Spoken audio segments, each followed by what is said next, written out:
મિત્રો પીએમ કિસાન official YouTube ચેનલની અંદર આપ સર્વ મિત્રોનું સ્વાગત છે। તો મિત્રો આજના વિડીયોની અંદર આપણે વાત કરીશું પીએમ કિસાન યોજના જે 19મા હપ્તાની તારીખ અને મિત્રો હવે ખેડૂતોને મળશે 6,000 ને બદલે 8,000 રૂપિયાની ડાયરેક્ટ સહાય। તો સરકારે સહાય વધારવા માટે સંપૂર્ણ જાણકારી અંતર્ગત સંપૂર્ણ વિડીયો જાણીશું। વિડીયો અંત સુધી જોતા રહેજો। જો તમે અમારી ચેનલ પર નવા છો તો ચેનલને સબસ્ક્રાઈબ જરૂર કરજો। તો ચલો મિત્રો આજનો વિડીયો શરૂ કરીએ। તો મિત્રો વિડીયોની અંદર આપણે વાત કરીશું કે દેશના કરોડો ખેડૂતો માટે મહત્ત્વના સમાચાર સામે આવ્યા છે કે એવું કહેવામાં આવી રહ્યું છે કે પ્રધાનમંત્રી કિસાન સન્માન નિધિ યોજના હેઠળ ખેડૂતોને આપવામાં આવતી વાર્ષિક 6,000 રૂપિયા આર્થિક સહાય વધીને 8,000 રૂપિયા થઈ શકે છે। તો દેશના ખેડૂતોને લાંબા સમયથી માંગ કરી રહ્યા હતા કે પીએમ કિસાન યોજનાની અંદર જે આવતી રકમની સહાયની અંદર વધારો કરવામાં આવે। તો મિત્રો દેશના ખેડૂતોને 1 ફેબ્રુઆરી 2025ના રોજ રજૂ થનાર કેન્દ્રીય બજેટમાં આ વધારાની અપેક્ષા રાખી રહ્યા છે। એટલે કે દેશના ખેડૂતોને આશા છે કે સરકાર આગામી બજેટમાં વધારો જાહેરાત કરી શકશે। તો નાણામંત્રી પાસે ખેડૂતોને ઘણી આશા છે।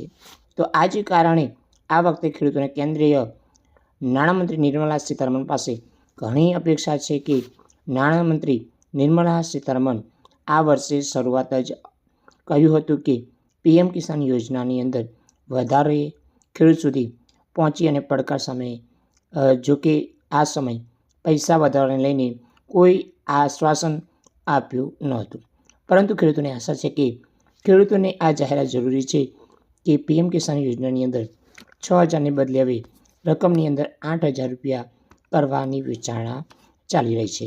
તો મિત્રો વધુમાં આપણે જાણ્યું કે અત્યાર સુધી અપાયા છે 18 હપ્તા। તો દેશના જે ખેડૂતો અત્યાર સુધી આ યોજના હેઠળ 18 હપ્તા મળી ચૂક્યા છે। તો ખેડૂતોને હવે 19મા હપ્તાની આતુરતાથી રાહ જોઈ રહ્યા છે। એવી અપેક્ષા છે કે 19મો હપ્તો ફેબ્રુઆરી 2025માં મોકલવામાં આવી શકે છે। તો મિત્રો જાણીએ કે પ્રધાનમંત્રી કિસાન સન્માન નિધિ યોજના હેઠળ દર વર્ષે ખેડૂતોને 3 હપ્તા 6,000 રૂપિયા સુધીની સહાય સીધા ખાતાની અંદર મોકલવામાં આવે છે।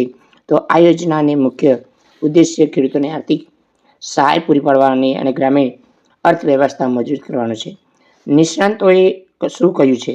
તો નિષ્ણાંતોએ એવું માનવામાં આવી રહ્યું છે કે મોંઘવારી ખેતીમાં વધતા ખર્ચને 6,000 રૂપિયાની રકમ વધારવાની જરૂરી છે। આનાથી ખેડૂતોને વધુ આર્થિક સુરક્ષા મળશે અને તેઓ તેમની ખેતી વધુ સારી સંભાળી શકશે। અને હવે નજર જે કેન્દ્રીય બજેટ 2025 પર છે કે જો રકમ વધારવાની જાહેરાત થશે તો લાખો ખેડૂતોને મોટી રાહત થશે।